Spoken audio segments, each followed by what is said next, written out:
Elle recevait des menaces de mort sur les réseaux sociaux. T'es en quatrième à Arthur Rimbaud. Je sais très bien, on verra bien mercredi, c'est bon, t'es foutu, je vais te planter. Voilà. Hier après-midi, à la sortie du collège, sa fille de 13 ans, Samara, est prise à partie par une vingtaine d'adolescents. 3 d'entre eux la jettent au sol et la frappent violemment. On a tapé sa tête à plusieurs reprises contre le trottoir. Elle était au sol, elle était inconsciente. Ils ont continué à taper dans la tête, à taper dans la poitrine, à taper de... J'ai pensé que c'était la fin. J'ai vu ma fille, pour moi, qui allait mourir devant mes yeux.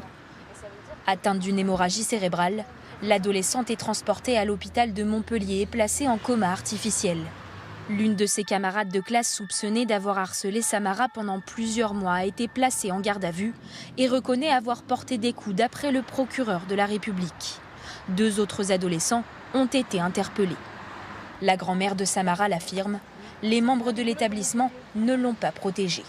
Ils ont vu juste au bord de l'établissement ma petite fille se faire traîner, se faire donner des coups de pied. On n'envoie pas son enfant à l'école pour qu'elle soit massacrée. Il faut que ça s'arrête. Un cas de harcèlement avait déjà été signalé dans le collège. Une enquête judiciaire est en cours. Dans l'établissement, nous enclencherons les procédures disciplinaires en direction des auteurs de cette agression lorsque les faits auront été établis.